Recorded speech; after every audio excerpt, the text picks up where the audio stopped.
Lord of the Oasis. Chapter 81, Elated Asage. At the Oasis lookout. Asage stood by the lake, staring blankly at the small lake. It did not remember that there was a small lake here. But it did not think too much of it. Asage felt a cold sensation from behind that caused a chill to run down its spine. It was because it knew that two elite cavalrymen in fine armor were right behind it. They were definitely following it without any expressions on their faces. In addition, beside their armored large hands were the spiked warmers hanging from their belts. Gulp. Asage gulped. The more it thought about it, the more afraid it felt.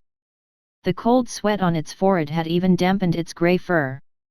Asage did not know when those sharp warmers would ruthlessly smash into its head and easily pierce through its skull, sending it to its death. Hey, what are you standing there for? A Swadian heavy cavalryman behind it looked unhappy. Staring at the 2-meter-tall Jack Allen, the feeling of raising his head to look up made him feel very bad. He lifted his leg, used his chainmail boots inlaid with iron to kick the leg of Asage. Enjoy and savor your free time. Asage knelt on the ground but did not dare to resist. Yes, yes, yes. I'll go. I'll go. As it spoke, it walked slowly along the lakeside, but its eyes were filled with sorrow. It was time for a walk. Kant had arranged it so that it was able to move around the village. As the interrogation and investigation over the truth of the so-called Kingdom of Greymane had not yet been completed, Asage, the high-class Jack Allen, was still guaranteed basic dietary requirements and a certain degree of freedom. Just like right now, it had half an hour for a walk. Compared to cruel torture tactics, giving one a bit of hope was often more effective in breaking down a person mentally and having them reveal everything they knew. However, escaping was definitely impossible. Asage had been under strict supervision ever since it was captured and brought to this Oasis lookout.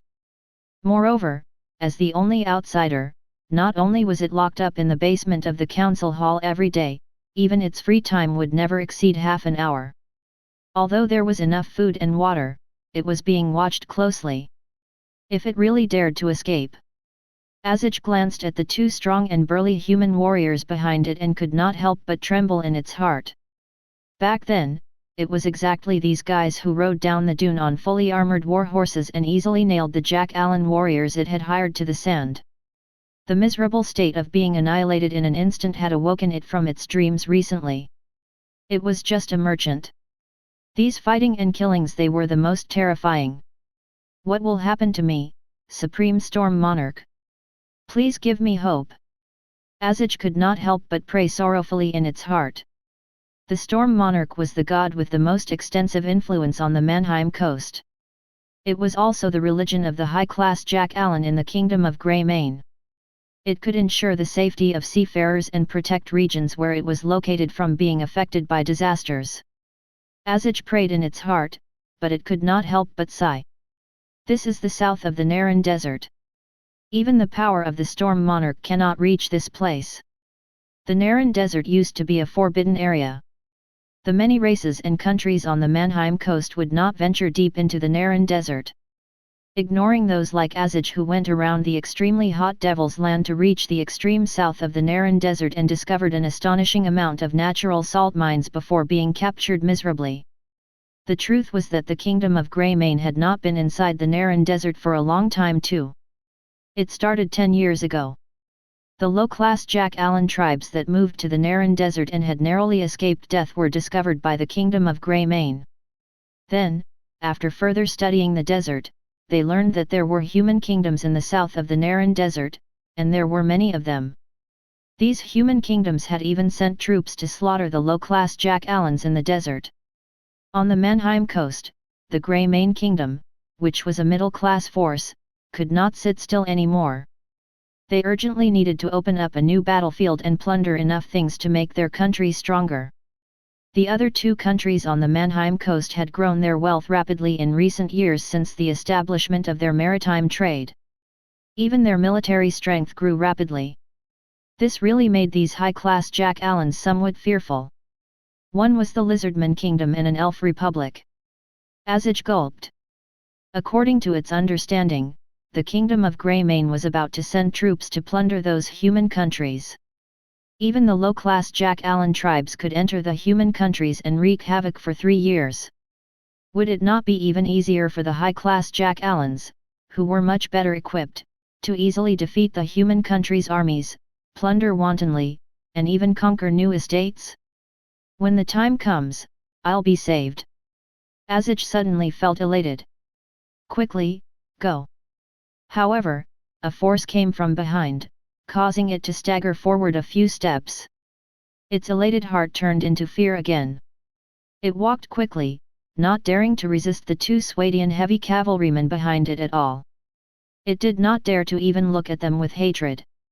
Right now, its life was still in the hands of others. Sceneway Range, Stone Pass. Kant narrowed his eyes slightly. He did not find any troops on the 6-meter-high city wall in front of him. He raised his head and glanced at the 2 sides of the tightly shut city gate. There was also not a single person in sight on the 7-meter-tall wooden arrow tower. The defense is lax. Kant's lips curled into a mocking smile. Even if there were only Jack Allens in the Naran Desert and they were not worth paying much attention to, such lax defense was enough to showcase the management level of the owner of the Stone Pass, Baron Dillon. Lord, do you want to knock on the door? A Sarandian horseman behind him asked. Knock on it. Make it louder. Kant nodded. The Sarandian horseman nodded.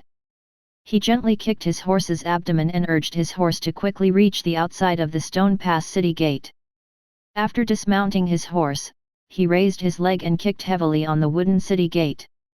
One after another, creating multiple heavy bang, bang sounds. The sounds were very loud, and the wooden gate shook continuously. What's going on? Are the Jack Allens attacking? This vibrating sound. Is the Jack Allen tribe charging in? Set up the defenses. Set up the defenses. We can't let those Jack Allens in. A mixture of noises immediately came from inside, but no matter how one listened to it, it sounded a little panicky and unprepared. After a long while, more than 30 soldiers in leather armor and holding long lances appeared on the city wall. Each of their faces was filled with fear and panic. Kant, who was below, even saw many young and tender faces. Moreover, he felt that they were just like him, children who had just reached adulthood at the age of 16 or 17. Is this the garrison at the pass? Manad could not help but say, it is just like a group of militia. These are all peasant recruits. They are not much stronger than our Swadian new recruits. They are used as cannon fodder. Kant naturally understood the military configuration of the Dukedom of Leo. However, looking at those abject soldiers on the city wall, he could not help but snort, it's such a crucial pass, yet they still use these peasant recruits as the key forces guarding the city wall? This is just too careless. Damn it, who are you people? On the city wall, the soldiers also realized that Kant and his group were not Jack Allens. The confidence of also being a human appeared. They shouted loudly without much fear, do you know that this is the Stone Pass, an estate belonging to Baron Dillon? Just as these peasant recruits were talking, new troops walked up the city wall. These were warriors who wore leather armor ingrained with iron and chain mail. They looked much stronger, and the weapons in their hands were standard military weapons such as iron swords and spears. Obviously, the new reinforcements had arrived. Moreover, more than 10 archers had gone up the city wall and the arrow tower. They looked at Kant and the others coldly. This is more like it. Kant shrugged and ordered Manad, who was next to him, without any fear, tell them that Baron Kant of the Naran Desert wants to enter the Stone Pass. He also wants to meet with Baron Dillon to discuss important matters. Understood. Manad nodded. At the same time, he urged his horse to take a few steps forward and looked at the garrison soldiers on the city wall. Then, he said loudly, this is the noble of the Dukedom of Leo, the second son of King Cameron, one who was conferred the title of Baron in the Naran Desert, Baron Kant. He is preparing to enter the Stone Pass. He also wishes to meet with Baron Dillon to discuss important matters. Revealing his identity and conveying his intentions early on was already a gesture of goodwill. There was a brief silence on the city wall. The militia formed by the soldiers and the recruited peasants was not qualified to deal with matters that concerned the nobles. Chapter 82, The Cold Baron Dillon. Kant did not wait for long. About 10 minutes later, a burly figure wearing mail armor appeared on the city wall. His slightly messy hair casually draped behind his head. His face was covered with sword scars due to his injuries. It was obvious that he was a person born out of a battlefield. His eyes were as sharp as an eagle's. He was the Lord of the Stone Pass, the Baron of North County, Dillon. Below the city wall, Manad looked up at the Baron, who was also sizing them up. His expression was slightly solemn. Manad, who came from a merchant family, naturally knew how to read people's expressions. And now, he was looking at this Baron Dillon who stood atop the city wall. There was a hint of doubt in his eyes. The reason was that, from his appearance, he did not seem like the kind of self-indulgent person addicted to the pursuit of pleasure, and who did not know how to develop his estate. It was obvious that he was in his 30s, which was also the time when one was at his strongest and most energetic. However, that was exactly the case. Manad's brows were tightly knit together. He swept his gaze over towards the peasant conscripts beside him, who still had a hint of panic on their faces. He had clearly witnessed what had occurred earlier on the city wall. In the beginning, the level of vigilance was undoubtedly poor. Manad, who came from the continent of Karadia, felt that in that chaotic continent of his, this seemingly sturdy stone pass would fall within a day. Don't overthink this. Kant seemed to have noticed Manad's thoughts. The corners of Kant's mouth curled into a strange smile. He naturally understood why this Baron Dillon was acting in such contradictory ways. This actually originated from 10 years ago. It was earlier than when the dukedom of Leo conquered the Naran Desert and massacred the Jack Allen tribe. When Kant had just turned 5 or 6 years old. It was a battle that the dukedom of Leo continued to brood about, even to this day. In fact, Kant's fall and exile to the Naran Desert were also related to that battle back then. Whew! Kant took a deep breath and did not continue overthinking it. He kicked the horse's belly and urged his horse forward. When he was about 10 meters away from the city wall, he raised his head and said, "Uncle Dillon, it's very nice to meet you again. How have you been recently?" As soon as he said that, the entire place fell silent. The answer that should have appeared did not appear. There was a slight commotion behind him. The 5 Sarandian horsemen and the 10 desert bandits were somewhat indignant. The reason was that even if they did not know proper etiquettes and only knew how to kill, they knew that the silence of Baron Dillon, who was on the city wall, and his lack of an answer were the equivalent to a serious lack of manners. One could even argue that it was an extreme contempt towards Kant.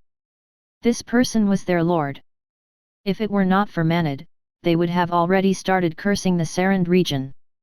However, Kant did not care. A gentle smile appeared on his slightly young-looking face, and the light in his eyes was extremely sincere. Looking at Baron Dillon on the city wall, he lowered his head slightly and continued to speak politely. "Last month, I was conferred the title of the Naran Desert. Unfortunately, due to my tight schedule, I did not meet you. Now that my estate has settled down, I have come here in the hopes of meeting you. After all, in my heart, excluding my mother, Uncle Dillon is the person who treated me the best." There was still silence. No one spoke or responded. However, Baron Dillon, who had a cold expression on his face, finally spoke. "Open the city gate." Upon hearing his order, the soldiers behind him immediately reacted. As the clinking and clanging sounds of the winch began to fill the air, the city gate, which was made of thick crude wood, slowly opened as the iron chains and ropes attached gradually moved, revealing the pass behind the gate, as well as hundreds of spear-wielding soldiers who had gathered around behind it. Baron Dillon turned his head and walked down the stairs. At the same time, without turning his head, he ordered without any expressions, who called about an attack from the Jack Allen? Find all of them and give each of them 10 lashes. If something like this ever happens again in the future, I will have him directly hanged. Yes. A few soldiers in iron armor immediately responded. With an unfriendly yet blank expression, he pointed at a few peasant conscripts, took out a horsewhip from behind his back, and lashed out fiercely. Crack, crack. Sounds of whipping filled the air. Streaks of blood instantly swelled up on their skin. Along with mournful cries, Baron Dillon, who had walked down from the city wall, got on his horse and left. There was still no compassion on his face. At the Stone Pass, he had always been known for being cold-blooded and cruel. Lord Dillon. His butler trembled as he waited beside the horse. He gulped and finally mustered enough courage to ask, Baron Kant has arrived outside. Do you need me to prepare a banquet for tonight? No need, answered Baron Dillon, who had already mounted his warhorse and was about to leave. Then, he said bluntly, just prepare more food. Yes, yes, Lord Dillon. The butler nodded and left. Meanwhile, Baron Dillon snapped his horsewhip and urged his horse to leave the city gate quickly. The soldiers clad in iron armor from before followed behind him.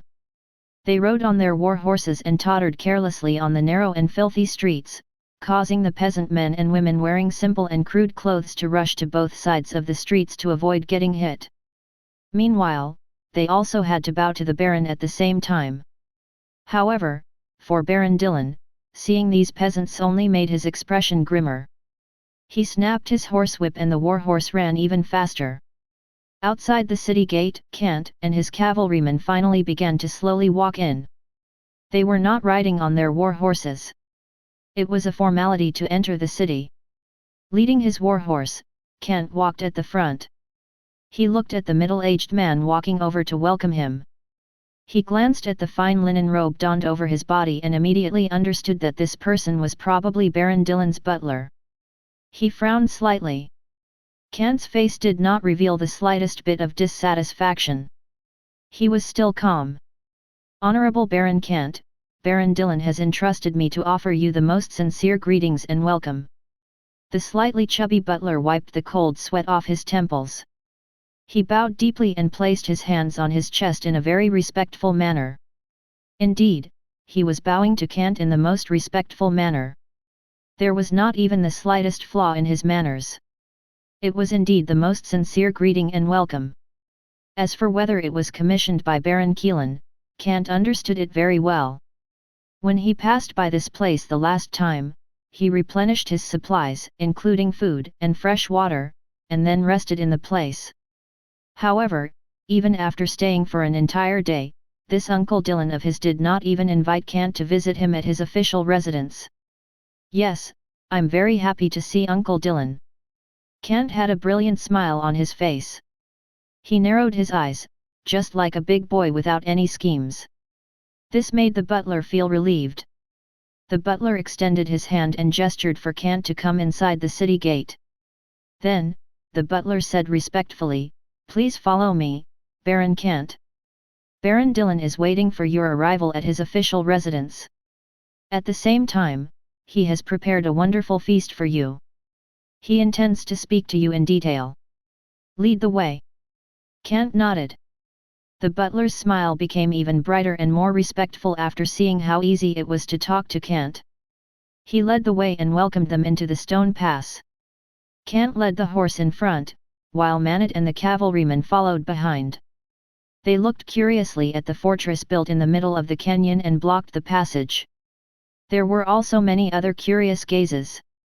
This included the soldiers who wielded spears and were lined up messily on both sides of the street. There were also the wives of farmers and their children dressed in shabby clothes outside their narrow shacks in the distance.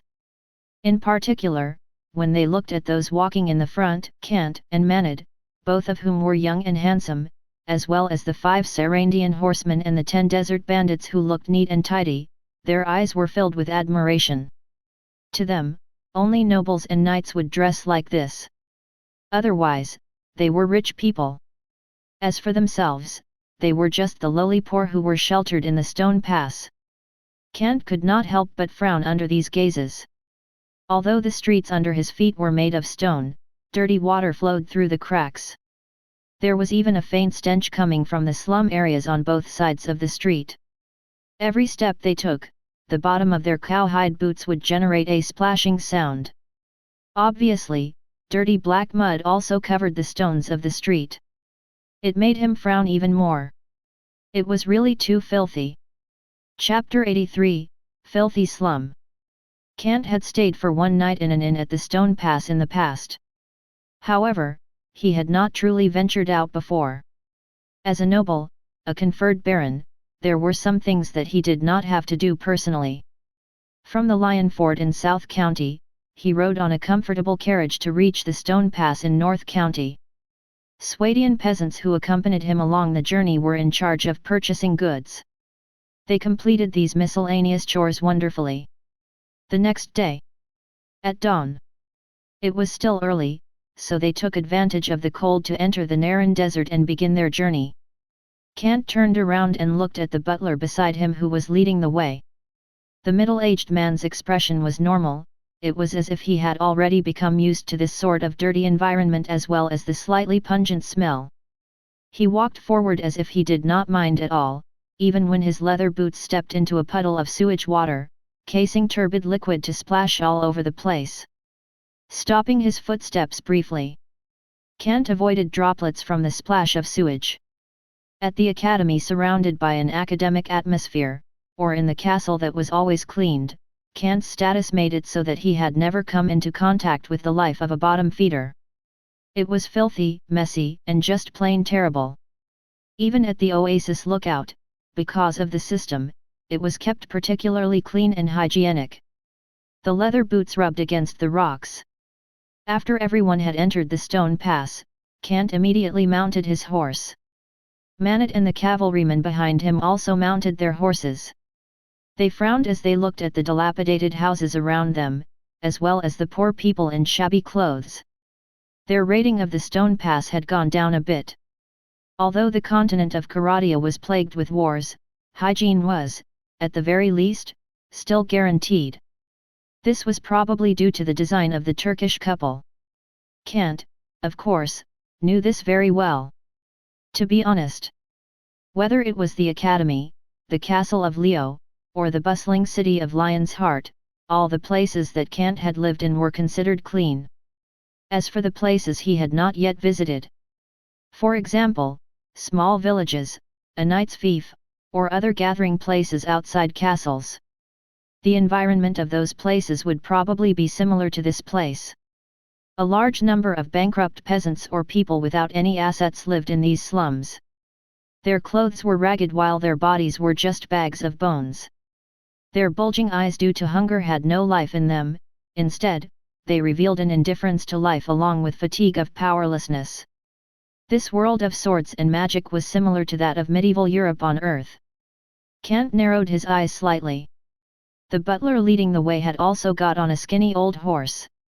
He turned around and continued to humbly lead the way and greet Kant. At the same time, his eyes swept over to glance at the desert horses that the Sarandian horsemen and the desert bandits were riding behind him. He could not help but feel a little envious. He could not help but exclaim, "They are all high-class war horses. I imagine only the Lion Fort has them, right?" It was clear that he had misunderstood something. Kant did not know how to explain. He only said faintly, "As long as they are well fed, they are high-class war horses." The butler noticed the distance in Kant's words. He nodded humbly in agreement and did not continue to say anything further. The butler also had an idea of what was going on. He was just a servant. Although by relying on Baron Dillon, he could be arrogant towards those poor people, it did not mean that he could be rude, even if a little bit, to Kant who was beside him. Kant, the Baron of the Naran Desert, the King of the Dukedom of Leo, the second son of Cameron. The blood of lions flowed in his veins. He was, essentially, a noble. Even if rumors among the nobles spoke of Baron Kant as someone who was exiled to the Naran Desert, it was not something that servants like him could talk about. It was the difference in status, the suppression of classes. They continued along the street and went deeper into the stone pass. The fortress at the pass was actually quite well built. The lumber yards and quarries at the Sceneway Range provided a large amount of high-quality stone and wood materials to this place. For example, when entering the south side of the pass, the number of houses built with stone and wood also increased. The outfits of pedestrians were no longer shabby or ragged. Although they still looked rather skinny, one could detect vigor in each of their eyes. Obviously, these were civilians in the stone pass who were considered useful. In other words, these people had jobs. They were taxpayers and backup recruits during wars. If they were in the city, they should be called citizens. Now, the civilians were still surprised by Kant's arrival from the north. They looked curiously at the Sarandian horsemen and the desert bandits riding on their majestic war horses.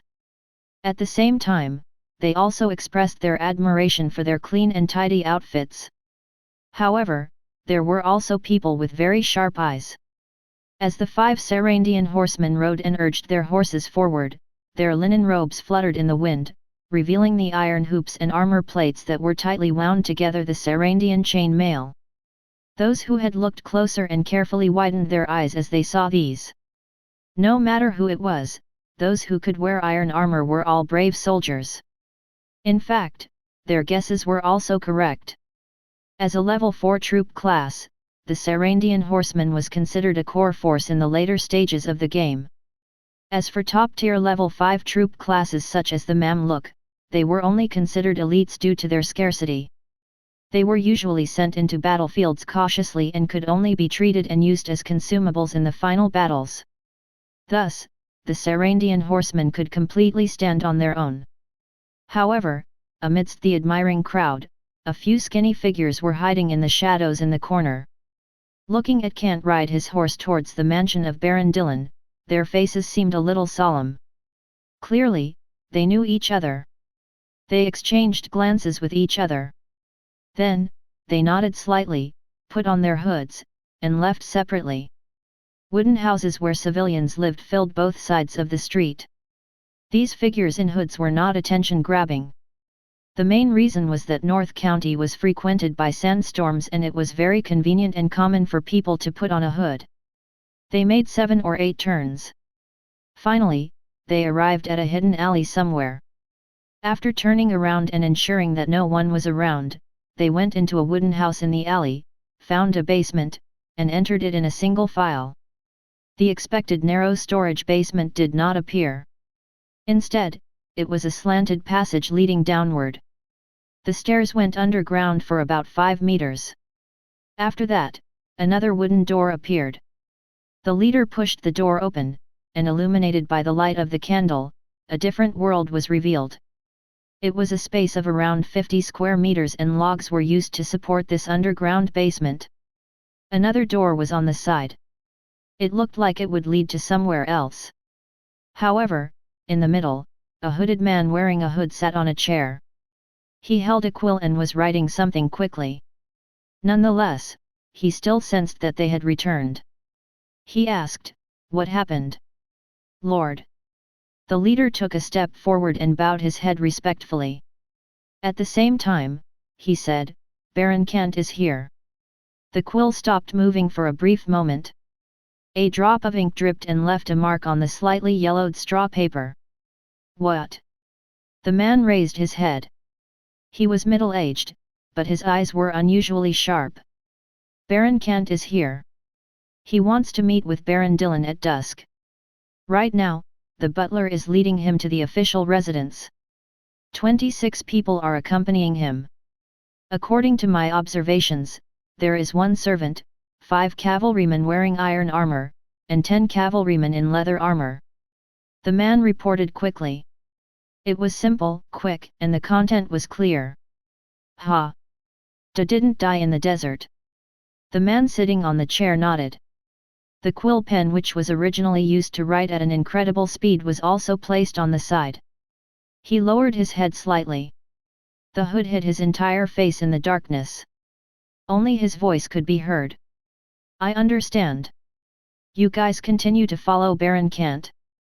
If any situation arises, remember to report it in time. I understand. The skinny figures nodded. Leave. He waved his hand. As the people left, the room instantly became empty again. The sound of the door closing filled the space. The candle light flickered slightly in the wind. The light in the room also flickered. Interesting. The person murmured. He raised his head slightly, and his eyes also flickered with the candle light. With a playful tone, after the death of Princess Sophia 16 years ago, how many of those who infiltrated the Silver Platter Kingdom remain?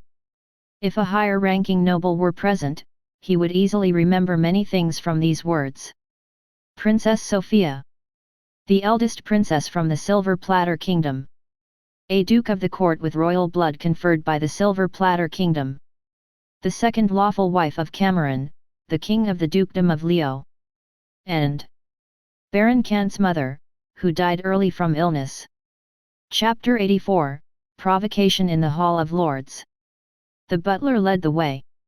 Kant and the others soon arrived outside Baron Dillon's official residence. Kant raised his head to look at his uncle Dillon's official residence. The corners of his eyebrows twitched.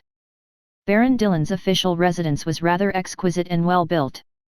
Compared to the surrounding civilian buildings made of stone and wood, this building was as tall as a 4 stories building. It was wholly made from stone and was clearly divided into 3 stories.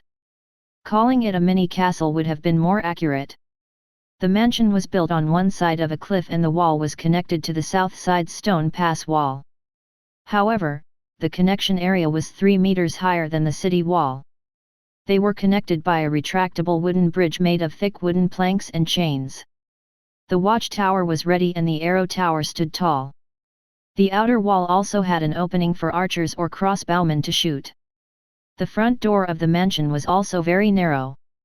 It was only less than 3 meters high and 2 meters wide. It could only accommodate a carriage or a charging cavalryman whose head had been lowered. A small castle with a typical architectural style highlighted the tenacious spirit of wanting to resist the enemy with a small number of troops, doing their utmost best to prolong and extend the enemy's siege until reinforcements arrive. Manad sighed. Kant shook his head. They finally understood why Baron Dillon did not pay attention to the defense on the north side of the pass. With this small castle, why would he be afraid of Jack Allen's? If they could not win, they would just recruit civilians into his official residence to continue resisting, completely abandoning the outer areas. They would strap in to defend the fortress and wait for reinforcements to arrive. With the food they had accumulated, it would not be a problem even if they had to defend for a few months. In less than a few months, reinforcements from other counties would have also arrived. Please come in, Lord Kant. The slightly plump butler hurriedly bowed and extended his hand to Kant, inviting him in. In front of the main gate, there were already servants waiting respectfully. Okay. Kant nodded and stepped forward. Not far from the main gate was the patrol team. Unlike the skinny and sickly-looking soldiers holding spears outside, the soldiers of the patrol team looked strong and sturdy. They wore iron-plated scale armor that fit them perfectly. In the arrow towers on both sides of the official residence, archers holding longbows looked down below with vigilance. It was obvious that they were fearful. It was because even they were able to tell the difference between a troop of trade caravan guard and a squad of elites from the battlefield. The 5 Sarandian horsemen and 10 desert bandits were exactly that. However, due to prior instructions, they knew that these were Kant's guards and did not act excessively. The war horses were handed over to the 10 desert bandits. They were in charge of watching over and feeding them in the stable. The 5 Sarandian horsemen followed Kant and Manad into the official residence as their personal guards. However, something interesting caught their eyes. The spears, shields, and other pieces of equipment were all placed on the Sarandian horses. They only carried their scimitars with them.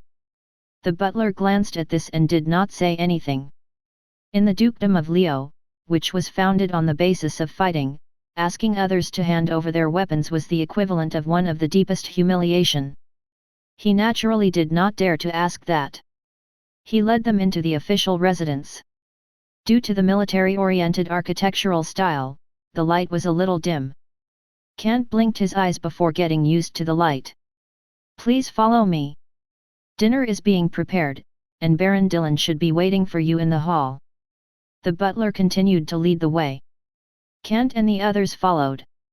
After walking through a stone-paved corridor, the butler pushed open a wooden door. It was a space of about 200 square meters.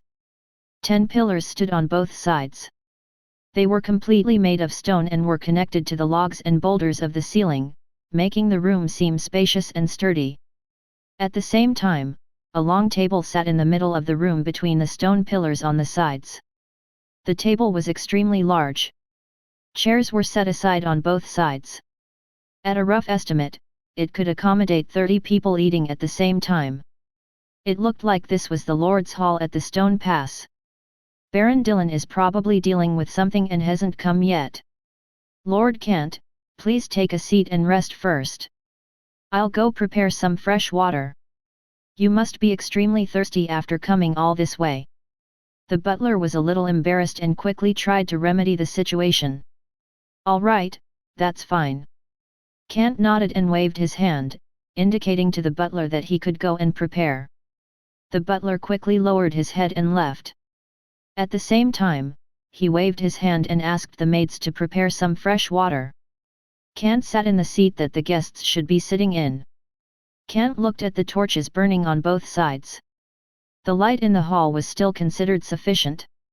He turned his head and glanced at Manit and the 5 Sarandian horsemen. He said, "What are you standing there for? Put down your things and take a seat. Rest. Aren't you tired after traveling for such a long time?" "Yes, Lord." The Sarandian horseman nodded, obeying his instructions. Manit also sat down. He looked around at the Lord's Hall. With a nostalgic shrug, he said, "It doesn't look much different from the castle halls in the continent of Karadia. It's just a little small." Kant chuckled.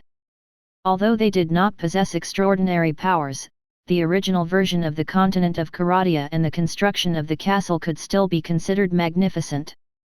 While its performance in the game was relatively bad, the images were still quite extremely magnificent.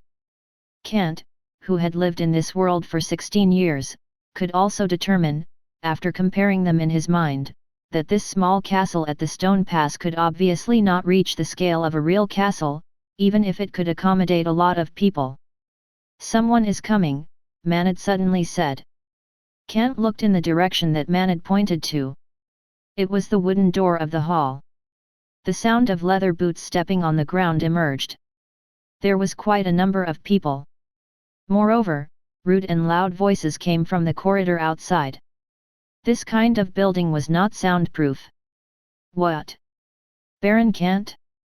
Ha, isn't he just a little guy who was exiled? It's already surprising that he didn't die in the Naran desert, but now, he actually said that he is coming as a guest. I really want to see and ask if he is coming to take refuge. Remember how he was scared to the point where he almost wet his pants when he encountered the Jack Allen in the Naran desert? I almost wet my pants with laughter. Hey, shut up. You guys have to pay attention. This is Duke Cameron's second son. Ha ha ha, you should say that he's the king's second son. Anyway, our leader is Baron Dillon. Do I have to remind you what the king did to us back then? That's right. He became a king while we became country bumpkin knights in a barren place like this." There was no attempt to conceal the mocking tone at all. It was rude and filled with dissatisfaction, but more of it was contempt. As the footsteps and voices became louder and louder, the door was pushed open, and more than 10 burly figures walked in. Each and every one of them looked unruly. They grimaced as they looked at Kant, who was sitting firmly in the hall with his back facing them. Nonetheless, their expressions changed.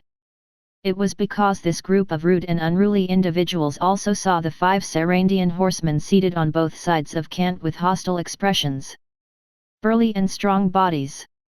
On the table were Sarandian helmets made of iron. And from the bulges on their linen robes as well as the silver light revealed through the gaps, it was obvious that they were also wearing full iron armor under these robes. Most importantly, these 5 Sarandian horsemen had already placed their palms on their scimitars. Their eyes were cold and filled with killing intent. These warriors who had experienced the bloodiness and cruelty of the battlefield had already caused the dozen or so burly men who had just pushed the door open to freeze on the spot. The sinister smiles and impudence on their faces had also turned into solemnity and worry. All of them wore ordinary linen robes, not iron armor that could protect their bodies. Similarly, they were not carrying any weapons. Although there were many of them, these 5 elite warriors would have no problem slaughtering the lot of them. Thinking of what they had said just now, the atmosphere instantly turned cold. A strange silence filled the Lord's hall. "It's dinner time." Kant's voice appeared. He said without turning his head, "Sit down obediently." The 5 Sarandian horsemen retracted their cold and indifferent gazes and returned to their seats. Their expressions were cold and they did not say anything. It was as if they were ice-cold killing machines that naturally brought a sense of dignity around them. The muscular men at the door also gulped.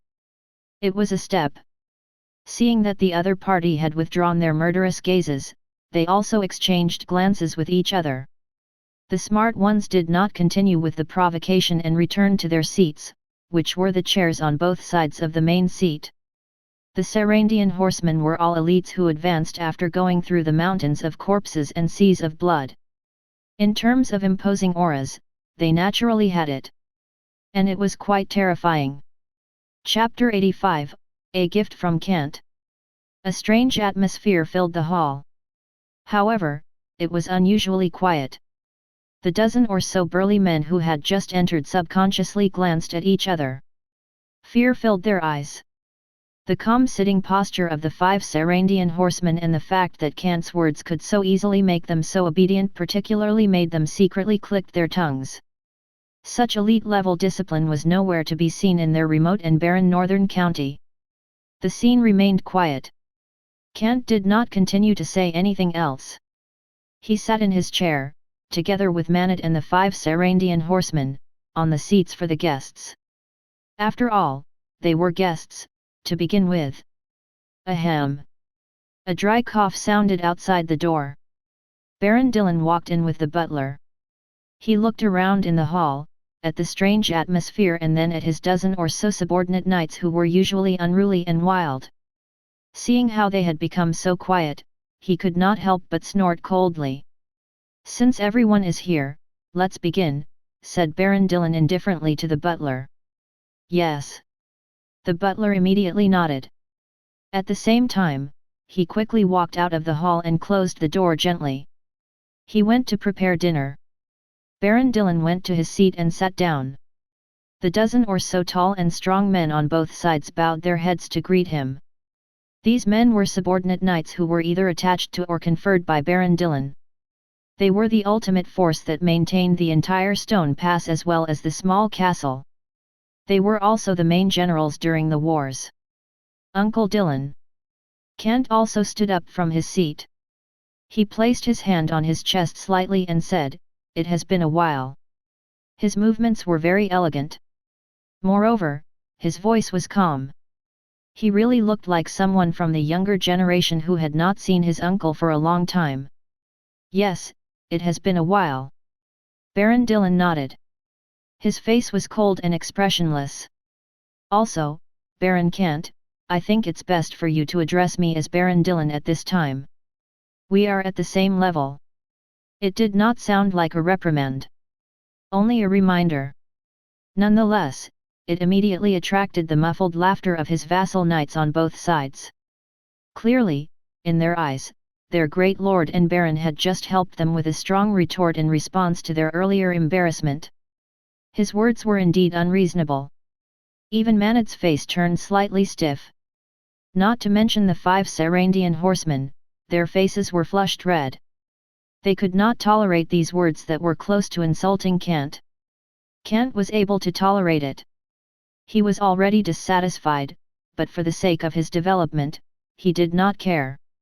As one whose soul had been transported, he did not place too much emphasis on class or status in this world.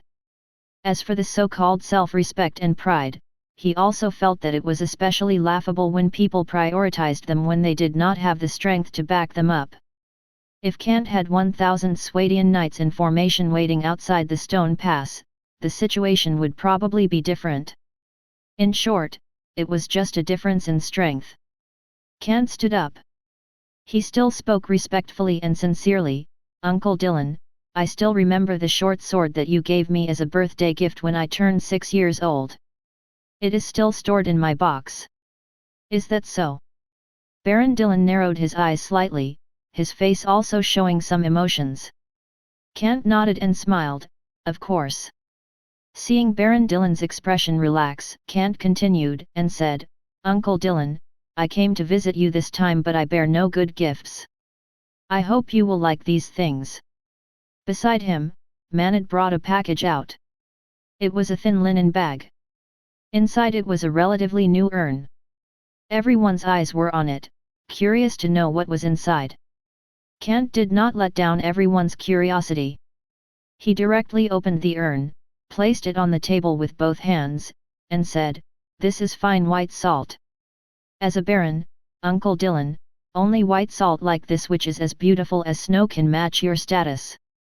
After saying this, the vassal knights on both sides of Baron Dylan exclaimed. They were not ignorant. This urn was the size of a human head. If it was filled with fine white salt, then its value would be very high. It was a kind of salt that only high-ranking nobles could eat. Although these vassal knights were also nobles, they could only eat brown salt that had a bitter taste, at most. It was still a lot better than the poor people who could not even afford salt. At least they could still have salt in every meal. This gift is very expensive. However, Baron Dylan frowned slightly. Although his face was moved, it became solemn. He looked at Kant and asked directly, "Such expensive white salt is really too valuable. Baron Kant, did you encounter any difficulties?" "No, Uncle Dylan, this is just a token of my regard." Kant shook his head. A sincere smile still on his face. Seeing that his question was not answered, Baron Dylan snorted coldly. Then, he nodded and said, "In that case, I'm very grateful for your gift. If you encounter any difficulties, let me know and I will try to solve them for you." Kant bowed slightly. "Thank you very much." At the same time, the servants brought dinner. The dishes could be considered common. In fact, the quality was lower than the food at the Oasis lookout. Roasted pork, roasted sausages, and roasted birds. Stewed mutton with chickpeas, cabbage soup, and an unlimited amount of lager beer. Plates filled with the food items were placed in front of everyone while others were put inside wooden bowls. Finally, the butler personally distributed a plate of salt. "Let us begin." Baron Dylan announced the start of dinner. Immediately, the dozen or so vassal knights began to gorge on the food. Knights who only knew slaughter knew nothing about elegance or manners. Those were things that only knights who had noble backgrounds paid attention to. Knights who were promoted through civilian military merits never paid attention to this. Sometimes, when they were short of money, they would even act as bandits and rob trade caravans. The fundamental meaning of being a knight was military force, not philanthropy. Eat and drink. The atmosphere of the entire dinner was very strange. Normally, a dinner would have conversations, banter, and laughter. However, this dinner ended in silence accompanied by the sounds of people drinking and eating. Baron Dylan did not say much from the beginning to the end. Occasionally, he would speak, but it was always with his vassal knights, and these conversations usually did not last very long. The atmosphere of the entire dinner was extremely stiff and cold. It caused the butler waiting on the side to break out in cold sweat. Dinner ended. Desserts were served. These were wild apples from the Sinway range. The desserts were made by first cooking the apples before having honey poured on them. If one were to talk about the taste, at least Kant was having a hard time eating them. Manad and Kant exchanged glances the entire time. They both understood each other's thoughts, which was to wait for dinner to be over. In fact, Baron Dillon thought the same. And finally, dinner was over. Those rude vassal knights thanked Baron Dillon before leaving. However, before they left, with their faces flushed pink after drinking light beer, some still stared provocatively at Kant and his group. Even under the cold glares of the Sarandian horsemen, they showed no fear. A few knights were even looking at the exquisite Sarandian horsemen's chain armor under their long robes with drooling eyes. In the dukedom of Leo, a full set of iron-made equipment was not cheap. A set of armor that could save one's life on the battlefield was the goal of every soldier and knight. However, apart from extremely wealthy nobles, a group of country bumpkin knights of the common class could never obtain this. Their fiefs in the village could only support their daily lives. The barren land could not produce too much food and economic crops to sustain their splurges. Baron Kant, tell me, what's your reason for finding me? After everyone left, Baron Dillon did not wait for the servants to tidy up. He said, is it because your estate was attacked by the Jack Allans again, and you want me to help you defeat them? Baron Dillon took the initiative and looked at Kant. But you must know that I am not Sir Hobson from the Lion Fort. If you want me to help you solve your Jack Allan crisis, this urn of white salt is far from enough. On this, Kant smiled. No, Uncle Dillon. I remember that your wife is the daughter of a merchant. Baron Dillon's expression turned ugly. His wife did not belong to a noble family, but a merchant. She was a laughingstock in the aristocratic circle. Although he was a warrior baron, he still had the status of a noble. Baron Dillon snorted coldly and said, Baron Kant, do you want to use your noble bloodline to humiliate me? No, no, no. Kant had a sincere smile on his face as he looked at the cold and cruel Baron Dillon. Instead, he said gently, I don't have a Jack Allan crisis, nor do I have any intention of humiliating you. I just want to start a long-term trade agreement with you, Uncle Dillon. Chapter 86, Confirmed Trade Cooperation. In the Lord's Hall. On the wall, the burning pine oil torches that were used for lighting crackled. The leftovers of the food were still on the table. The slightly plump butler's face was covered in a cold sweat. He stood beside his master, Baron Dillon, with his head lowered. He understood that at this moment, he should maintain the most humble and respectful attitude. However, in reality, no one cared about him. In front of Baron Dillon, the jar of white salt that Kant brought was placed on the table. Manad was the one who put it there. Through the opening of the seal, Baron Dillon could see the white substance in the jar under the dim light. It was fine white salt, the best seasoning, a luxury item that only a noble could afford, and it was the most popular ingredients used by the mages in the Mage Tower who possessed extraordinary powers to cast a spell. Slowly sticking his fingers into the jar, Baron Dillon grabbed a small pinch of white salt and scattered it in front of his eyes like an hourglass. This is good stuff. He spoke with a level and cold voice, but there was a slight tremor in his voice. That's right, Uncle Dillon, as you can see. Kant sat on the chair with a smile at the corner of his mouth. This is the deal I want to offer you. Baron Dillon did not answer. Instead, he narrowed his eyes. A terrifying look appeared in his eyes, just like the expression he had when he was risking his life on the battlefield. He took a deep breath to calm himself down and slowly said, Kant, what exactly do you mean? A long-term trading, Kant said. Baron Dillon raised his head and looked at him directly. I am asking you what exactly do you mean? Number feeling the awe in his eyes, Kant did not feel the slightest ripple in his heart. He still said calmly, Uncle Dillard, my aunt's family is a grain merchant from the northern county. The trade routes include the southern county and the eastern county.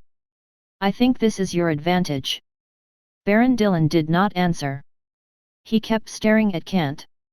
He suddenly realized that the Baron Kant sitting in front of him was no longer the shy and polite child he met before. Table salt trade. Baron Dillon muttered. That's right. Kant nodded. You found a salt mine in your territory? Baron Dillon continued to ask. Yes. Kant chuckled, he was not going to keep it a secret. Such a straightforward answer kept Baron Dillon quiet for a moment before he raised his head to look at Kant. How many cans of this white salt can you give me every week? I need an accurate number. 10 cans, Kant said. And I can guarantee that you will have them every week. Baron Dillon looked deeply into his eyes and finally nodded, okay. May we have pleasant cooperation, Uncle Dillon. I know that you are my closest and most trustworthy uncle. Kant smiled. He was a smart man. Although Baron Dillon was a warrior who came from a commoner background, his humble background did not affect his intelligence, whether it was his business or political mindset. Being promoted from a commoner to a knight and then to a baron was already an unimaginable dream for ordinary people. Baron Dillon did it. Looking at the baron who was kind to him when he was young, Kant's heart did not waver. He still looked at him sincerely and said, the only person I can trust is you. This was the truth. Kant did not lie. Baron Dillon narrowed his eyes. He looked at Kant and nodded expressionlessly, I was your mother's old subordinate. I know, Kant nodded. He had been in this world for so many years, and he was not completely ignorant. However, the status was no longer of much use to him now, because his mother had passed away due to illness 15 years ago. The subordinates she brought to the dukedom of Leo had had their power completely suppressed by the local noble families. For example, Baron Dillon, who had made an important contribution in winning a losing battle, was sent to the arid and barren Stone Pass to become a baron there. If he was a local nobleman of the dukedom of Leo, he would probably be on the fertile plains of the South County. It was even possible to carve out an area for him to build a village. The difference between the two was obvious. This was also why Kant came to him. He had been born a commoner and had gone through a lot of hardships, but in the end, what he got was unequal treatment and a barren piece of land. No one in his position would feel that their efforts were proportional to their returns. Of course, Baron Dillon was indignant. Staring at the Baron who was already in his middle age, Kant did not reveal any deep emotions. Instead, his gaze was sincere as he said, Uncle Dillon, this might be the beginning of our success. That's right, Baron Dillon nodded. He finally looked squarely at Kant. He narrowed his eyes slightly and asked in a deep voice, this business is worth joining, but I want to know the details first. He paused and stared at Kant. For example, how much is the price of each jar of white salt? 50 great silver coins. It's 150 great silver coins cheaper than the white salt that's currently on the market. Kant spoke, but Baron Dillon started breathing heavily after hearing his answer. Instinctively clenching his hand tightly, Baron Dillon narrowed his eyes and looked into Kant's eyes. He continued in a deep voice, I don't understand why you set the price this way.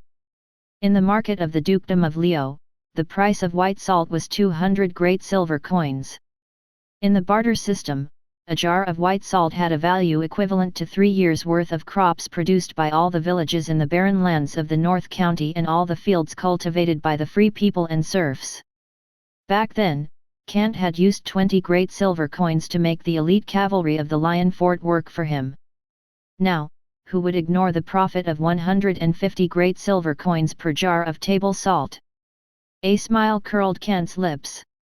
However, his expression remained sincere. What I mean, of course, is to sell this white salt to you at the price of 50 great silver coins per jar, my most respected Uncle Dillon. This even though Baron Dillon was mentally prepared, he was still dumbfounded. 10 jars of white salt per week, 150 great silver coins per jar of white salt. 1,500 great silver coins per week. 6,000 great silver coins per month. 72,000 great silver coins per year. Even the richest territory in the dukedom of Leo, the city of Lion's Heart, which was built on the banks of the Resnistican River and under the direct command of the king, was a very prosperous trading city, and it could only earn 50,000 great silver coins per year through various taxes. In addition to the maintenance fees and personnel expenses, it was already good enough to have a net profit of 30,000 great silver coins. But now, Baron Dillon could easily earn 72,000 great silver coins a year. It was extremely profitable. Baron Dillon clenched his fists tightly. He looked at Kant and suddenly lost his rational mind. Breathing heavily, Baron Dillon smiled, "My most generous little Kant, you know, on my honor and your mother's name, I swear that we will be the best partners." "Of course, Uncle Dillon," Kant smiled, he was extremely sincere. However, there was a flash of coldness in Baron Dillon's eyes, but he forcefully suppressed it. The salt mine in the Naran Desert. This was indeed a resource worth coveting. However, he needed to determine where it was located and whether it could be completely controlled by him. Although he was the Lord of the Stone Pass, Baron Dillon knew his power.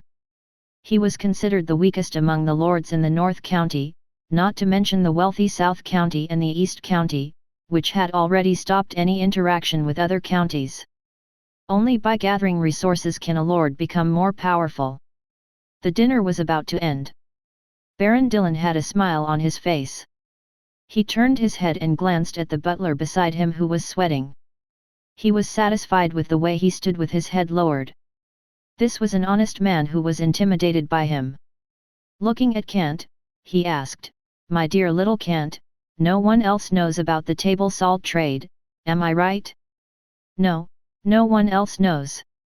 Kant nodded and shrugged with a smile, "But, Uncle Dillon, when your trade caravan starts to operate, I think many people will know about it. There might be a lot of problems. It doesn't matter. Everything will be resolved." Baron Dillon lowered his head and smiled, his face gleamed with excitement. Chapter 87, The Country Bumpkins of the North County.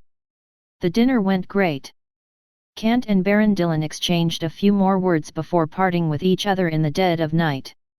The maid led them to the rooms that had been arranged beforehand in the official residence. Manad, the 5 Sarandian horsemen, and the desert bandits who did not attend the dinner were also placed in rooms that were close to Kant's room. They were given rather good treatment. However, the torches in the Lord's Hall were still burning, causing the entire space to be filled with the choking smell of smoke. Baron Dillon sat quietly on his chair. Excitement gleamed in his eyes. 2 burly figures pushed the main entrance's door of the hall open and entered. As the light shone on them, it was clear that they were the 2 of the vassal knights from before. They were also Baron Dillon's right-hand men. "Lord Dillon." The 2 of them came over and bowed respectfully. "Yes," Baron Dillon nodded. He pointed at the chair beside him and said, "Sit down. You 2 were in the next room, you should have heard." "Yes, sir." The 2 of them did not refuse. They sat down and nodded at the same time. While Kant and Baron Dillon were talking, the 2 vassal knights were in the next room. After all, Baron Dillon needed protection. Even though guards were guarding the door, the 5 Sarandian horsemen in the Lord's Hall still gave everyone in the hall the creeps. It was the pressure of facing elite soldiers. However, Baron Dillon was not thinking about this. Instead, he was thinking about the jar of the white salt that was placed on the table in front of him. "Is there a salt mine in the Naran Desert?" Baron Dillon asked faintly. "If I remember correctly, we have been stationed at the Stone Pass for almost 10 years. How come we never know anything about it?" The 2 vassal knights looked at each other and lowered their heads in shame. "I'm sorry. There's no need to apologize." Baron Dillon shook his head. Squinting, he had got a dangerous look in his eyes. Even if there is a salt mine, it would probably be very deep inside the Naran Desert. After all, when we went into the desert to kill the Jack Allen tribe, there was no salt mine around the Oasis lookout. The vassal knights nodded and waited for Baron Dillon to continue speaking. Baron Dillon went on, "But this is an opportunity. I didn't expect little Kant to survive in the Oasis lookout. He even found a salt mine. It seems like he is doing great." Thinking of the Sarandian horsemen who were fully armored, Baron Dillon narrowed his eyes and said, Could it be that Princess Sophia's forces are still secretly supporting him? That's impossible. The two vassal knights narrowed their eyes slightly, and there was a solemn look in their eyes. They knew Baron Dillon. Both of them came from the civilian class as well. They had been following Baron Dillon for more than 10 years and were trusted by him on the battlefield. Otherwise, they would not have been treated as trusted aides by Baron Dillon. It's possible, Baron Dillon snorted coldly. Thinking of the unequal treatment he had been subjected to since he came to the Stone Pass in the North County, he was enraged. Clenching his fist, he slowly said, "Let's wait quietly. Time will prove everything." He paused, his voice was low, "But our fate must be held in our own hands. With the money from the table salt trade, I can recruit more knights and buy more armor. By then, even Viscount Wayne who rules the North County will be afraid of our strength. We will follow your orders." The two vassal knights nodded with a determined look on their faces. In the room, Kant was resting quietly. Manet had just left. They chatted for a while, but due to the poor soundproofing of the room, they did not talk too much. They only talked about today's trade briefly. In others' territory, they absolutely could not reveal any secret information. Who knew if there were any secret agents of Baron Dillon right next to these rooms? Kant did not harbor any so-called sincerity towards this Uncle Dillon. As the saying goes, only children care about right and wrong. To noble families, profit is the only eternal thing. Now Kant had offered profits that Baron Dillon could not refuse, and at the same time, he had also revealed a small part of his strength.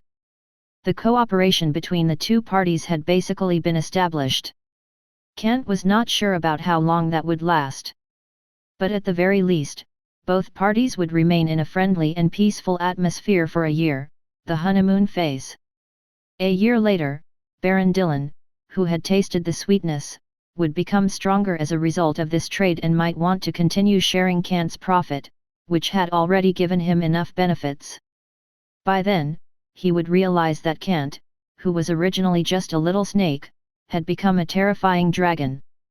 In a year, with the help of the system, Kant wouldn't stop developing his territory, would he? This gave Kant his confidence. There was a proverb in the dukedom of Leo, "A lion is strongest when it is an adult." Even a sand gazelle would dare to kick a lion cub with its hooves, let alone a hyena. This was because they knew that lion cubs did not have sharp claws, fangs, or a strong body. Only by relying on the protection of the adult lions could they survive. Kant and his Trondheim were like a lion cub. They were hungry for all the nutrients and would seek protection from all the adult lions. For this, they were willing to sacrifice some of their food. But once a grown lion had developed sharp claws and a strong body, who would dare to plunder its food? No one would dare. This was the law of the jungle, the survival of the fittest. He drifted off to sleep. But Kant remained vigilant. The night passed peacefully. When Kant woke up the next morning, he, who was sleeping on the soft bed, could not help but stretch. He must admit that the room in the official residence was set up very well, especially the soft bed. Kant, who was used to sleeping on a hard bed, felt that his waist was a little sore. Of course, the quality of the sleep was very satisfactory. When he walked out of the room, Manet and the cavalry also stepped out. The maid led them to the Lord's Hall, where breakfast would be served. The vassal knights of the Stone Pass were the first to arrive at their seats. They laughed and talked about all sorts of things, but the topic was none other than women and wine, or how heroic they used to be on the battlefield. After Kant entered, the noise in the hall stopped. But they continued to reappear along with the sound of discussion. However, some vassal knights here occasionally looked at Kant and his associates with an unfriendly expression, especially at the chain armor under the linen robes of the 5 Sarandian horsemen. Their eyes were filled with envy and some sort of evil and greed. Humph! Kant snorted. Kant settled into his seat while Manet and the horseman beside him also sat down according to yesterday's arrangement. They talked softly and stayed out of the vassal knight's business. The truly capable vassal knights had long been conferred with titles and left. They had their own fief around the stone pass. Those who remained here were all boors who did not have much ability and only knew how to fight. Moreover, just by looking at their boorish appearances, they were no match to the 5 Sarandian horsemen. No wonder he is called a country bumpkin knight. Kant's lips curled into a mocking smile. The interesting news that he had heard in Lionfort crossed his mind. The North County was a barren place, and that causes the knights' equipment and the soldiers to be of low quality. They were considered the troops of the lowest quality in the entire dukedom of Leo. Every time they started a war with the enemy, the lord and troops of the North County were second-rate cannon fodder. That was why they were called a bunch of country bumpkins from the North County, the brainless boors. Kant could even make an inference. Looking at the unfriendly expressions on these guys and the way they drooled over the 5 Sarandian horsemen beside him, Kant estimated that he would encounter a small accident after leaving the pass. Chapter 88, The Power Structure of Knights. Kant did not wait for long. The arrival of Baron Dillon marked the official beginning of the breakfast. As the butler waved his hand, well-trained servants brought the breakfast. It was rather similar to last night's food, except that there was no light lager to get drunk on. Obviously, this kind of drink was not available for breakfast. However, compared to last night's coldness, today Baron Dillon was more friendly and kind towards Kant. It was impossible to refuse such ample benefits. The change made the vassal knights who had ulterior motives look pale. They exchanged looks with each other when they thought no one was looking and saw the indignance in each other's eyes, as well as the greed for the hidden chain armor on the Sarandian horsemen. The poor stone pass would not give them such excellent armor. But because of the change in Baron Dillon's attitude, they didn't seem to have a chance at having it. The sound of people chewing and swallowing the food filled the hall. The food on the table soon disappeared. The breakfast was announced to be over. After expressing their gratitude to Baron Dillon, they left the hall. Many tasks were awaiting those vassal knights. The area around the stone pass was protected by these knights. They faced problems such as the invasion of Jack Allen, the discovery of demonized creatures, and the appearance of a bandit gang every day. These knights would lead the soldiers to solve those problems. Baron Dillon asked Kant to stay with him for a private conversation. He was brought to the room next door by the butler. It was a guest room. The tables and chairs were arranged in a very orderly manner. Many animal heads that had been tawed were hanging on the wall. They were baring their teeth. They seemed to be game animals. They were the ornaments that were used to show off their owner's power. "All right, you can go." Baron Dillon waved his hand, telling the butler who was leading the way to leave. The door was closed by the butler. Only Kant and Baron Dillon were in the room. When he saw Kant looking up at the head of a wolf-like animal on the wall, Baron Dillon said with a proud smile, "That fellow is a magical creature that appeared in the logging field in the west of the Seenway Range 5 years ago. His strength is probably similar to that of a Grand Knight. He injured 2 of my vassal knights and killed at least 20 soldiers. What a powerful monster!" Kant was stunned. He glanced at the head and then said with a smile, "But Uncle Dillon, it ended up hanging in your room." "Ha ha ha." Baron Dillon looked very happy. He sat on his chair and said, "I killed it myself. I almost lost an eye." He pointed at the scar on his right cheek, "A close one." Kant smiled and nodded. His voice was also filled with emotions, "You are very brave." His compliment on the spoils of war further accentuated Baron Dillon's bravery. Kant was licking the Baron's shoes in such a way that the Baron did not notice that Kant was sucking up to him. However, Kant was also a little surprised. Although Baron Dillon talked about the incident like it was not a big deal, 2 vassal knights were injured and 20 soldiers were killed in the battle with this Grand Knight-level demonized creature. It was definitely a thrilling experience. There are many demonized creatures like that in the Seenway range. Baron Dillon sighed heavily, "It's still very difficult to be a baron here." Kant shrugged. "Difficult? It must be at least simpler to manage compared to Kant's territory in the Naran Desert. Kant could only rely on that small oasis. Baron Dillon also realized that his complaint did not seem reasonable. He shook his head and did not dwell on this topic. Instead, he asked Kant, "My dear little Kant, when can you start supplying table salt?" "It can start at the beginning of next month," Kant replied. A smile appeared on Baron Dillon's face. "That would be great. Are you handling it yourself?" Kant shook his head. "No, my business manager dealing will be connecting with your trade caravan. His name is Manad. He is the one who was sitting on my left-hand side during breakfast." "Oh, good. Very good." Baron Dillon nodded. Of course, he did not remember Manad's name, nor did he care who was dealing with him.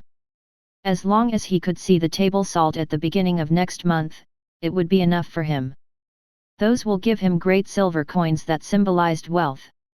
The extremely huge profit of 72,000 great silver coins a year made him extremely excited, even when he was sleeping last night. The serious matter had been settled. Kant and Baron Dillon continued to chat in the room for a long time. Most of the time, Baron Dillon was pointing at the spoils of war in the room, showing off the monsters that he had killed before. All of them were of the rank of a Grand Knight. Kant also showed his admiration and respect for Baron Dillon. The two of them chatted happily. Baron Dillon's cold and indifferent attitude towards Kant was basically gone. He was like a real uncle, telling his nephew stories from the past. The atmosphere was very joyous. Of course, deep down, both Kant and Baron Dillon knew that only a fool would believe everything they said to each other. Their relationship was built on profits. However, Kant was still surprised by Baron Dillon's physical strength. After all, in this world with magical powers, one could obtain great power by only training his body. And this was how the knight class was structured. Although they could not really control magical powers like the mages, the small amount of magical power that the knights used during physical training still changed these knights a little. For example, they became stronger than ordinary people. For example, they had better eyesight than ordinary people. For example, they could react faster than ordinary people. These were all the benefits that knights obtained after training with a small amount of magical power. It was independent of the noble system. Knights were divided into levels of physical strength. Knights, Grand Knights, Extraordinary Knights. They became knights after a long period of training. They had lots of different fighting skills and strong physique. Grand Knights needed to contain their magical strength. They needed a Grand Knight as a mentor in order to move to a higher level. After being promoted to a higher level, their stats would be 3 times that of ordinary knights. They were extremely powerful and could fight against 100 people on the battlefield alone. Extraordinary knights were known as the strongest knights. Their exact strength was unknown. It was said that this kind of extraordinary knights actually possessed the mystical powers of mages. They also had extremely strong bodies. They could easily change the situation on the battlefield. They were extremely powerful. At least Kant, who had seen mages, had never seen an extraordinary knight. Whether it existed or not was another story. "Uncle Dillon, since we have sealed the deal, I will return to my territory." Kant said goodbye to Baron Dillon. "You want to go back so soon?" Baron Dillon expressed his wishes for Kant to stay. Kant replied respectfully, "I still have to deal with too many things in Oasis Lookout. After all, there are too many Jack Allen tribes in the Naran Desert and they are extremely ferocious. I'm afraid that something will happen if I am away for too long." "That's a pity." Baron Dillon sighed softly. However, an idea came to Baron Dillon's mind. He said caringly, "Little Kant, if the Oasis Lookout needs reinforcements, I think I can help. I'll lend you 100 infantrymen and 2 of my vassal knights to help defend your territory." "Thank you for your concern, Uncle Dillon." Kant smiled and declined tactfully at the same time, "I can still defend my territory. Many soldiers are helping me. Only God knew what this Uncle Dylan's real intention was by sending his troops over. The entire Oasis lookout might end up having to listen to his orders. Especially after they found the salt mine, they would want to lay their hands on the Oasis lookout's matters. At that time, the territory would have a different owner. Baron Dylan nodded with a straight face. That's good. Safety is the most important thing. Of course. Kant nodded with a smile. The two continued to chat for a while, and then Kant left after bidding farewell. Baron Dylan walked Kant out of the official residence. Manad, the 5 Sarandian horsemen, and the 10 desert bandits had all packed their things and were ready to return to the Oasis lookout. After saying goodbye, Kant spurred his horse and led his troops on the journey back home. The mission was completed. As long as the table salt trade was established, an endless stream of great silver coins would end up in Kant's hands. Kant would not completely rely on these cold silver coins. He would use them to get more useful materials, such as food and tools, which would be the driving force for the development of the Oasis lookout.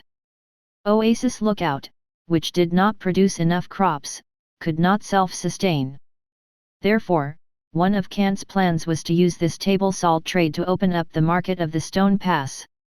Chapter 89, 2 Different Conspiracies. When Kant led his team out of the official residence and headed towards the city gate, many spies who had been waiting outside the official residence immediately left in the shadows. The 5 hooded men who were already targeting Kant when they arrived at the Stone Pass were among them. However, they were not the only ones who were watching. A few civilians in tattered clothes who were walking among the pedestrians outside the official residence also left in a hurry with their heads lowered. Nothing seemed to be out of the ordinary. However, in reality, something was lurking in the dark in this small stone pass. In a basement, the 5 skinny men with hoods were reporting their findings. The man sitting on the chair nodded and said in a lazy tone, "So, you don't know what Baron Kant and Baron Dylan were talking about?" "I'm sorry, Lord. There's nothing we can do." The leader among the 5 skinny men looked ashamed. "No, there's no need to apologize." The leader sitting on the chair shook his head slightly. "The 5 of you did a good job. After all, Baron Dylan, that country bumpkin, values his mansion very much. It's impossible to get a few spies in his mansion." The flame of the candle on the table flickered, and light appeared in the room. Silence fell upon the basement. The leader of the spies sat on the chair and pondered for a moment. He made up his mind. "Wait for me here." "Yes, sir." The spies replied. He pushed himself up from the chair with both hands. He grabbed the crutches beside him and limped toward a wooden door on the side. Obviously, he was a cripple. However, the 5 spies did not dare to show their disdain and continued to wait respectfully. The leader of the spies slowly pushed the wooden door open. Another basement was on the other side of the door. There were cabinets, tables, and chairs, as well as a few other wooden doors. It was like an underground maze. The leader of the spies was already familiar with the route. He took out a box which had the size of a human head from a hidden compartment of the cabinet. After opening it, a huge crystal ball that was beaming with a faint blue light could be seen in the box.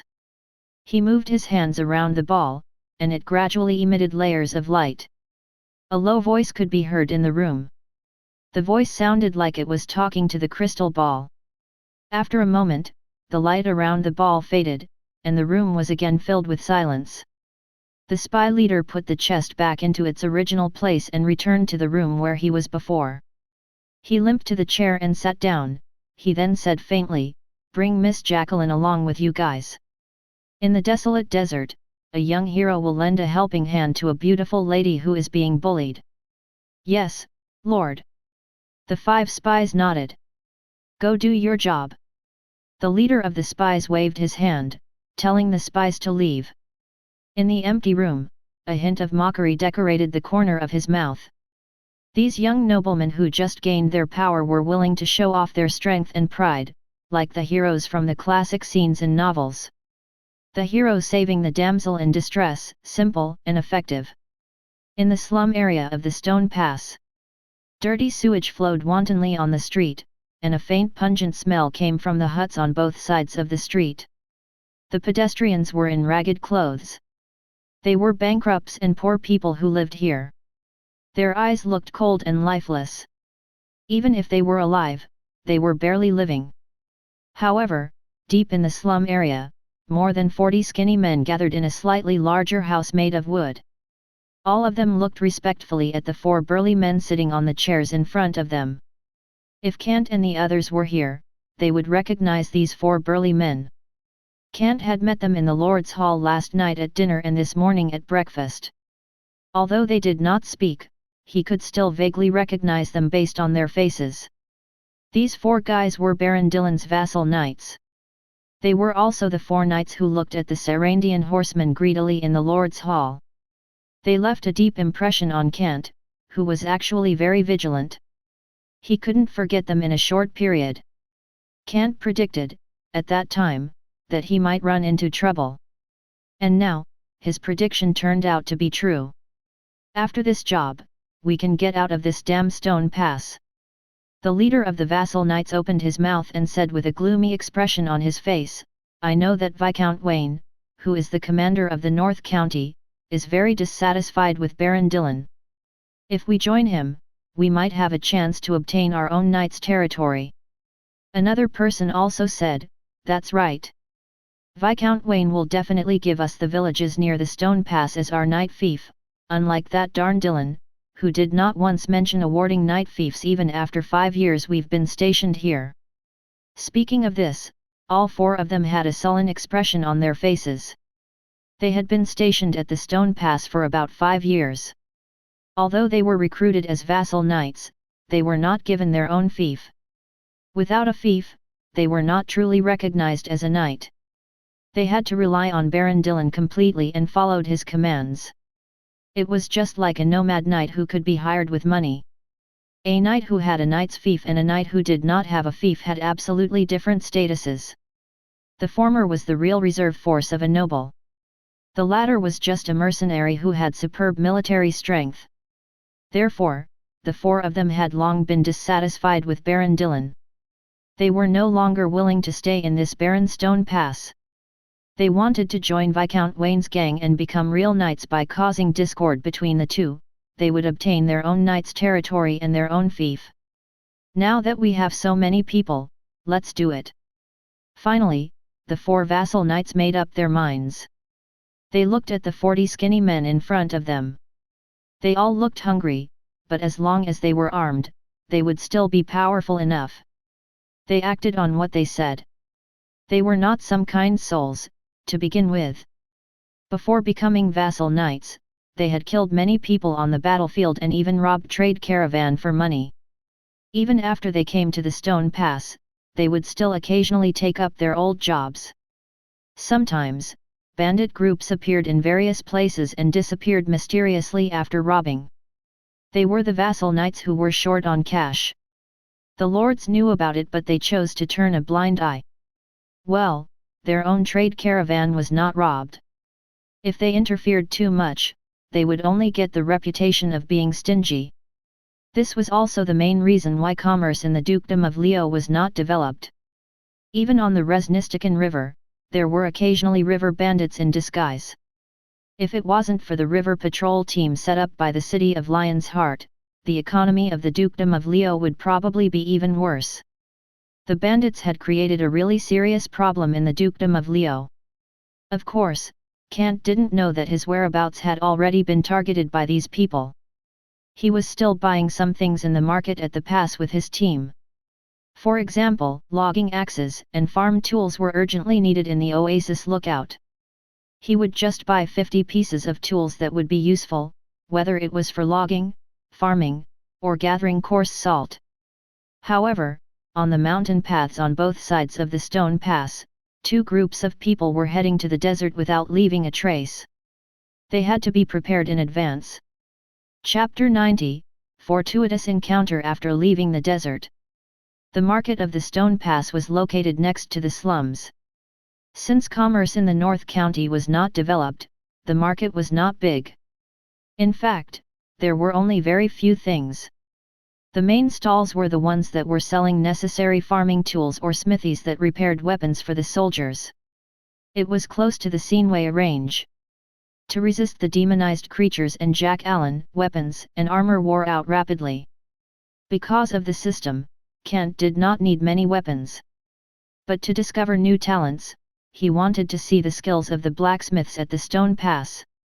Kant looked at the faces of those who were smiling flatteringly, their eyes were glimmering as they thought that he, a nobleman, was a big customer. They took out swords and axes made of bad quality iron as if they were offering a treasure. Kant could not help but roll his eyes. When he saw the bloated and useless thickened iron scale armor, he immediately sighed. Enough. Kant waved his hand as he sat on the warhorse and kicked the stirrups gently. Get ready to take off. Understood, Manet and the others answered. The weapons and armor made by these blacksmiths were trash to Kant, who was used to the high-quality products produced by the system. They were not worthy of his attention at all, and he would not spend silver coins on them. There were probably no skilled blacksmiths in such a poor place like the Stone Pass. Although it was a world of swords and magic. However, excellent craftsmen, blacksmiths, and armor makers were all precious resources in the war. If their craftsmanship was good enough, they would be able to live a much better life in those large noblemen's castles or cities with flourishing economies than in poor places like the Stone Pass. Pleasure working with you. Manet had finished bargaining with the stall owner. He took out 3 great silver coins and tied up the sack that held the bad quality iron tools. The desert bandits worked together to put everything on the horses. Although the 50 tools were heavy, they could still be easily carried by the 10 horses. Of course, they had already prepared the drinking water and the food that was needed to cross the Naran desert for everyone that could last for 5 days. Lord Kant, everything is ready. Manet rode his warhorse to Kant's side and reported. Okay, let's go. Kant nodded and gently kicked the stirrups, spurring his warhorse forward. The entire team headed towards the northern city gate. As the northern side of the pass was close to the Naran desert, Jack Allen tribes would occasionally attack the city gate. Therefore, the northern side of the Stone Pass was basically a slum area. It was dirty and messy as dirty water was flowing everywhere. The smell was rather unpleasant. Kant frowned as he swept past those skinny poor people who quickly dodged. He now knew how good life was in the Oasis lookout. He created the Trondheim village in the Oasis lookout. Although it was small in size, it had everything. And although everything in there was still new and not fully formed, it was undoubtedly a utopia for the residents there. They could enjoy the comfortable life they imagined. Although there were wars, at least there was hope. It was way better than the life of the poor people here who had no hope in their eyes. The task is too difficult. Spurring his horse forward, Kant sighed in his heart. Oasis Lookout was his base. If he didn't want it to become like this, he could only work harder. He wanted to be successful. The thick and heavy northern gate made of logs was opened. Under the supervision of a few captains dressed in iron-plated scale armor, the peasant recruits, who were pale and wearing loose leather armor, used all their strength to pull the winch to open the gate. They also respectfully sent Kant and the others off. They knew that these were Baron Dillon's distinguished guests. Moreover, Kant's status as a baron was also the reason why these civilian soldiers were kneeling before him. Let's go. Kant did not care about the flattery. The warhorse under him seemed to understand what he was thinking. After leaving the city gate of the Stone Pass, its handsome figure stretched out. Its 4 hooves stepped on the sand-filled canyon road, and it started to gallop. Manet and the 15 horsemen quickly followed him. They left the canyon safely. The billowing sand sea of the Naran desert appeared before their eyes. The desert stretched as far as the eye could see to the north. But the desert was like a home to Kant and his men. The Stone Pass was not within their sphere of influence after all. It did not feel good to live under someone else's roof, especially when it involved noble families' interests. After sealing the deal, they quickly left. Although the Naran desert was still a no-man's land, it was like Kant's territory. The horsemen and desert bandits from the Sarandian desert were more familiar with this kind of desolate environment. The only one who felt awkward was probably Manad. There was a tingling sensation on the skin between his legs on the warhorse. He could only sigh and put up with it. He planned to return to the Oasis lookout and polish his riding skills up. He would not be this embarrassed in the future. To alleviate his pain, Manad started to speak to divert his attention. Lord Kant. What's wrong? Kant turned back. The deal between this Baron Dillon and us won't last long in my opinion, said Manad. That's right, Kant nodded. He was not surprised. No one is willing to give up the precious salt mine. Even if they had gained a huge profit, they'd still want to completely own the salt mine themselves, only then will they feel at ease. Kant understood the mentality of Baron Dillon, who was unwilling to accept the fact that he was stuck at the Stone Pass.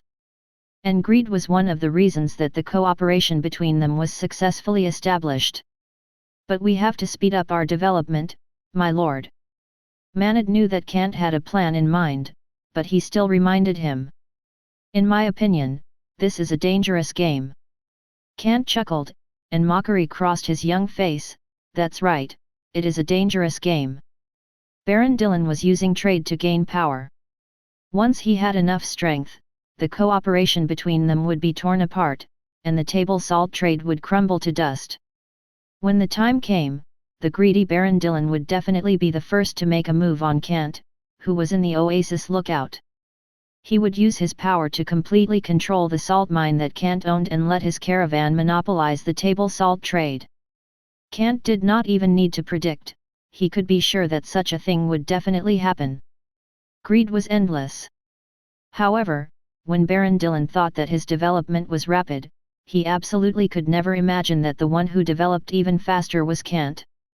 Kant, who had a golden finger, was already standing on the shoulders of giants and could soar to the sky at any time. How could he develop slower than Baron Dillon? Baron Dillon could help Kant withstand the pressure from the dukedom of Leo. He looked back. In the Naran desert, Kant's Oasis lookout had expanded into a force that even himself had to be careful. He was even at a slight disadvantage. When the time comes, it would be obvious who would win. Kant led the team into the depths of the desert. The traces they left when they came were still faintly visible. As long as they followed the right direction, they would arrive at the post house at night. That was a place where they could rest. However, the Sarandian horseman leading the way had a slightly tense expression. He tightened his grip on the reins and slowed the Sarandian horse beneath him down. At the same time, he said in a deep voice, "Something's wrong, Lord Kant. We've got a situation ahead." Kant narrowed his eyes. He also saw that at the bottom of the dune ahead, a dozen horsemen were moving rapidly in this direction.